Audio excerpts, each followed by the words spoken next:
What do you think is the best path to address the issue of illegal drug use in the UK? Because addiction is a powerful force in the lives of those affected by it. Does the war on drugs really address that issue and need? Ciarán Kelly is Deputy Director at the Christian Institute. Penny Williams is the CEO at Kenwood Trust. And in the third part of their conversation with Paul Hammond, he wanted to know their thoughts. Criminal or medical? What is the best path to address the drug problem? Yeah, I think it's a growing thought in the UK now as well, that there seems to be, a few years ago, there was a real sort of misunderstanding of addicts. And I feel that that's changed a lot in the last sort of 2 years, that the acceptance that this is a medical issue, it's not a criminal issue, is really starting to come through. And I think that's the only way forwards.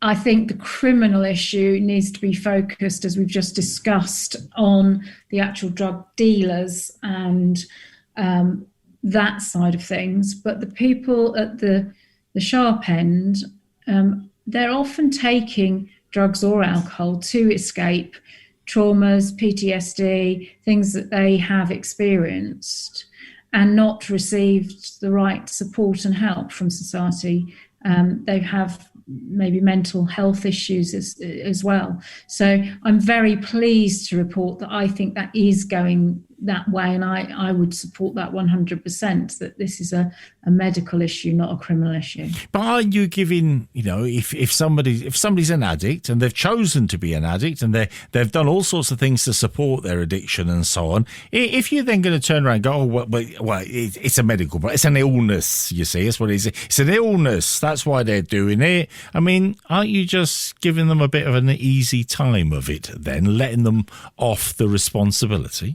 No, because at the end of the day, it's a revolving door otherwise. The link between prison, addiction, rehab, it's all there. And unless you break it with the sort of service that we provide, you are just costing the society more. You are just upsetting more people by not dealing with the problem, and I think it's a separate subject, but there's a lot of debate on the actual way we treat prisoners and do we rehabilitate them. One of the key issues they have when they leave is that they often let go on a Friday with no accommodation to go to. So what do? They end up actually offending again. So I think we've got a lot of that sort of area to look at anyway. But overall, you've got to stop the revolving door. So it is very important, and it does help the whole of society if we help people recover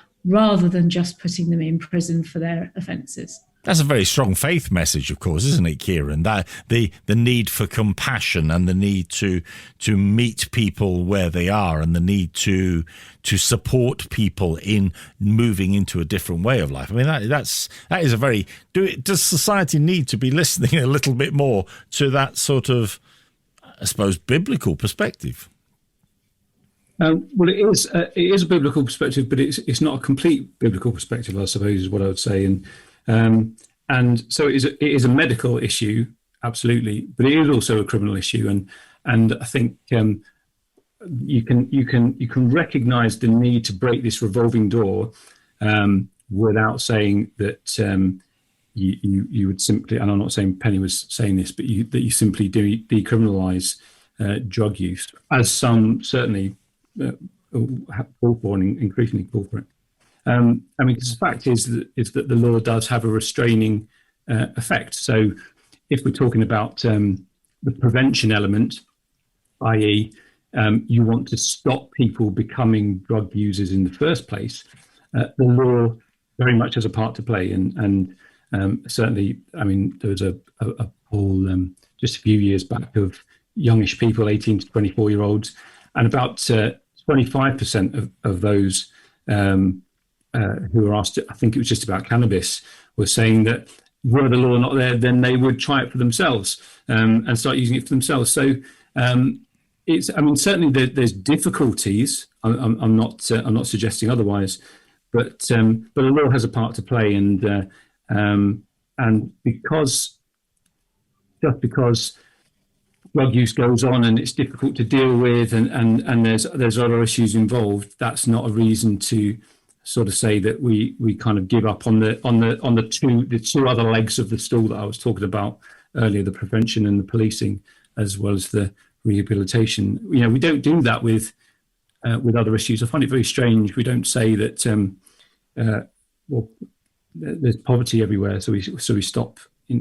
Poverty is a big issue, and it's very difficult to deal with. So we kind of pack up on it. We don't say sex trafficking attempts to clamp down on that aren't working. So we stop doing that. You keep on, and even though it's difficult, and even though you might feel like you're pouring resources into something which continues, that doesn't mean that you're not doing good by preventing who knows how many people from embarking on a drug use journey themselves. So the law has a part to play. Yes, other countries have looked at decriminalising, and really you only need to look at the results of that objectively to see that it's not great. Drug use in Canada and the US states where cannabis was legalised just went up. Portugal, the guy who put the instigator of the decriminalisation policy in Portugal said that we were very naive. We were completely naive about the damage it would do. But kind of when you've gone down that road, recognises it's difficult to rein it back. Well, I would say we don't want to go down that road. So you've got these different things. I keep coming back to this stool analogy. You've got these different legs of the stool which work together to restrain. Now, human nature being as it is, that's going to be difficult, but it's not a reason to give up. So is part of the problem, Penny, that if we're right, and if there are these sort of three elements, and I mean, we all seem to be saying the same thing, especially about using the law to address those who are exploiting and who are supplying drugs and taking advantage of the addiction that is in others, and there's all that going on. So yes, obviously there is a restraint element and there is a legal element there, but I mean, is part of the problem that we perhaps don't give enough? I mean, we talk about the resources that we go in, that we don't actually put enough resource into that element of helping those who are addicted to actually move beyond their addiction. No, we don't at all. I mean, 3 years ago, there were twice as many rehabs in this country as there is now. And that's because it is not financially viable. The care that you have to give versus the state funding that comes through is nowhere near enough. The cuts started in 2010 and have just continued. Some councils can only put one person through rehab. I mean, it's madness. And yet people presenting in A&E has shot up with drugs and alcohol issues. That's costing way much more. And this is what frustrates us, that again, we're not putting enough into fixing people. We're just saying, well, the problem's over there and someone else can deal with it. And a lot of people are transferred from, mental health departments, social workers, etc., and they don't get the treatment that they actually need. So it is incredibly frustrating. It is underfunded massively. We are a charity, and all the funding that we need to educate young people is all from donations and grants, because there again, the education of young people is very poor in this area, and it's only charities like us going into schools and engaging with young people that we're starting to make some real progress. And what do you think about, because we talked there, Ciarán talked there about the sort of calls to legalise. It does seem as though, and we're going to talk in a little while about the whole sort of medical use and how that is changing attitudes perhaps and concerns we might have about that. But it does seem as though the call to legalise is growing in popularity. What would your perspective as someone who works with addicts then be on that? I don't think we should legalise things. I think if you want to spend more money, it needs to be in the prevention and the education side of things. If you look at Portugal, they had some successes, but they also put a lot more into supporting, educating, and treating people from a medical point of view, not a criminal point of view.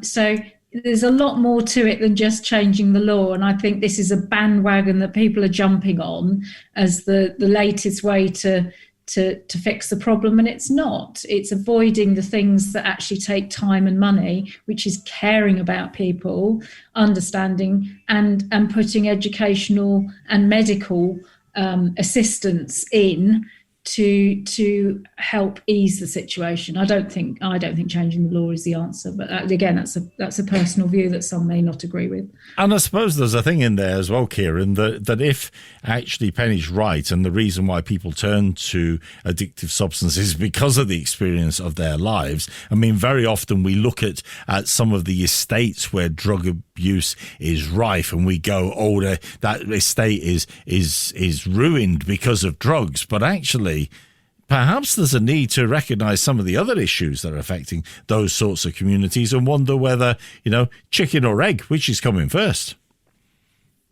Yeah, I mean, that's not really my area of expertise, so I couldn't comment intelligently on that. I suppose the one thing I would say is that we have to remember that there is the personal responsibility involved in this. I mean, somewhere along the line, some people didn't make a decision based on a whole host of reasons that Penny's talked about,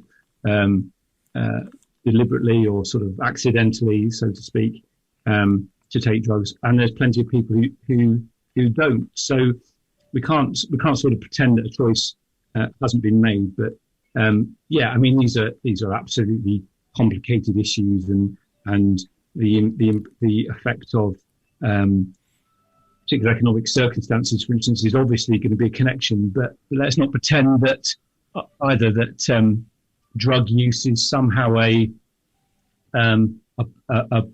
poorer people only issue. I mean, we just know that's not the case. We know how, taking cannabis as an example, how that's blighted who knows how many quote unquote middle class homes. I've spoken to a couple of mums myself who, from the outside you would say all is good, and they're in the sort of the leafy suburb, as it were, and drug use has affected their families and blighted their families and leaves scars there today. So we said this earlier on, that we can't be overly simplistic about this. Hearing there from Ciarán Kelly from the Christian Institute, and also Penny Williams, CEO of Kenwood Trust.